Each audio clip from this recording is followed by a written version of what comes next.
In today's video, we'll be taking on the somewhat controversial topic of being a vegan athlete, and I'll be telling you how I managed to keep up full-time triathlon training while being vegan. Hello everyone, welcome back to the channel. I'm Josh, a medical student training full-time for triathlon.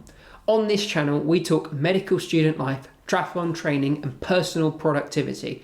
And so if any of that sounds interesting to you, please hit the subscribe button as it really helps out the channel. In this video, we're going to be talking about being a vegan athlete. And now don't click off the video immediately. I'm not trying to convince anyone to be vegan. I'm not one of those kind of preachy people. I can't stand there. I just think it's interesting to consider each other's lives, and hopefully this will help anyone considering or struggling to cut down on their animal products. We're going to split this video up into two parts. Firstly, we're going to talk about the considerations around being a vegan athlete, and then I'm going to share some of my personal experiences and kind of give you an idea of the food and the supplements that I personally take. One of the biggest considerations for any athlete is protein. When our muscles are torn during exercise, they need protein to rebuild. If you don't have enough, your muscles won't rebuild as well, and so you won't improve, and all that hard work won't pay off. Not having meat or eggs can make getting enough protein really difficult, and it often takes a more conscious effort for me to get enough protein in every day. However, there are still a lot of different options to get it from real food before we look towards protein supplements. Now, I'm a big fan of nut butters. Peanut butter, cashew butter, hazelnut butter, almond butter, the list goes on, and I would have absolutely any of them. Whether they're store-bought or homemade, they're all great. And there's so many different ways that you can use them, going from having them on toast to having them in a stir fry. It really is a limitless food source and something that I can highly recommend. Another great source of protein for vegans are lentils, and they're a really nice meat replacement for things like curries, pastas, soups, and again they're really high in protein and they give you lots of nutrients as well. If you find yourself still struggling to get enough protein in from natural food sources, I would look for a plant-based protein powder, and there are loads of them on the market and they all basically do the same things. But it's a super easy way to get more protein in quite cheaply and easily. When it comes to nutrients to keep in mind while being vegan, the main two are B12 and calcium. And there's no easy way to get B12 in through normal food, unfortunately, while being vegan. Personally, I'd use a multivitamin every day that's specifically designed for vegans to top up your B12s. I think if you don't currently take one of these and you are vegan, it will be the biggest change for you.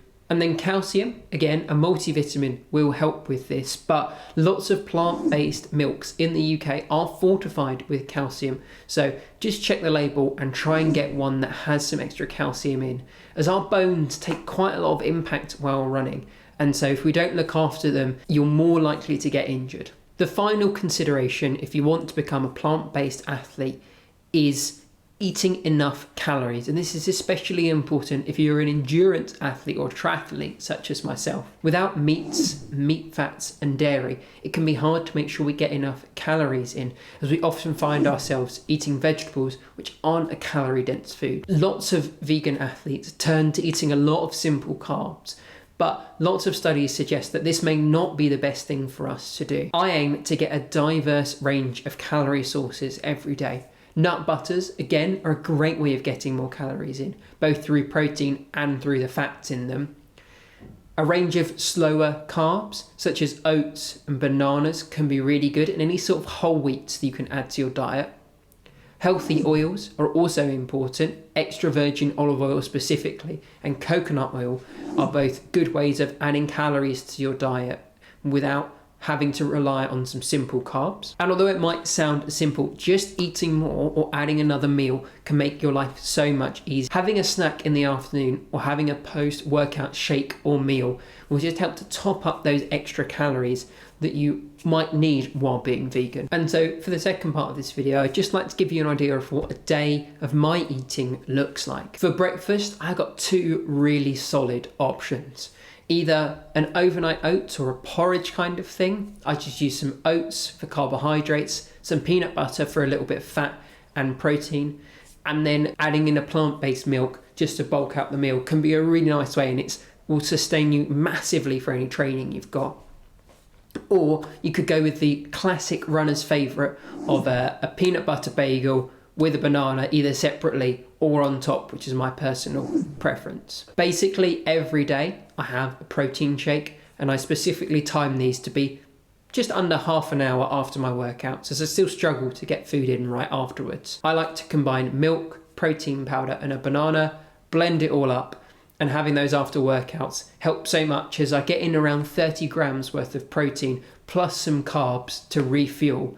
And this is a really, really nice way of making sure you're ready for that next workout if you're doing 2 in a day like I do. Normally for lunch, I have leftovers from the night before because I always make too much food and I'm generally a really lazy person. But if I have to choose to make something for my lunch, I'll always try and have a side salad with this, as although it doesn't add a lot of calories to my diet, it helps with nutrients, and it also bulks out the meal a little bit more, so I don't necessarily want to over snack in the afternoon. Having a vegan sausage sandwich with something like hash browns or onion rings or something that's a little bit unhealthy can actually be quite a good idea, as it helps to refuel, get those calories in, and is quite an easy thing to prepare quite quickly. And I assure you that a peanut butter and jam sandwich cannot be underestimated, because it provides lots of carbs, lots of protein, and as long as you're getting those important nutrients from other parts of your diet, it's okay to have these sometimes. I love a good afternoon snack. I get so hungry at 3 or 4 o'clock in the afternoon, and I simply cannot wait until dinner. So one of my favourite afternoon snacks is anything peanut butter, and I don't know if you're sensing a theme here, but I eat a lot of peanut butter. I also love dates, as they're a great way to get some more carbohydrates into our diet, especially if you've got another training session later on the afternoon or evening. If I'm feeling really fancy, I'll have some vegan yogurt with a banana, honey and some nuts or some dates in it. And this is quite a well-rounded meal and adds a lot of different things to our diets.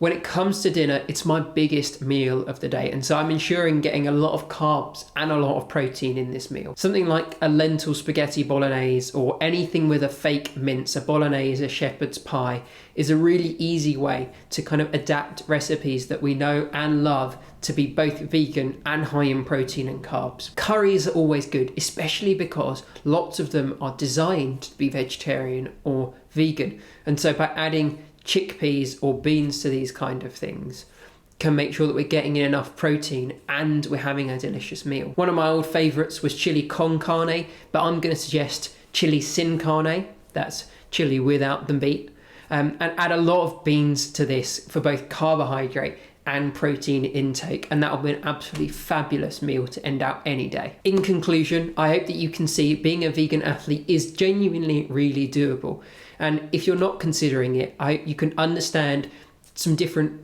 aspects of people's lives as well. If you are considering becoming vegan, listen to some of the tips in this video, and also just make sure to talk to a medical professional if you start having any problems. Thank you so much for watching. If you found any of the information interesting or enjoyable in this video, please consider again hitting that subscribe button, as it really does help out the channel. And on screen now, you'll see a link to my most recent day in the life video.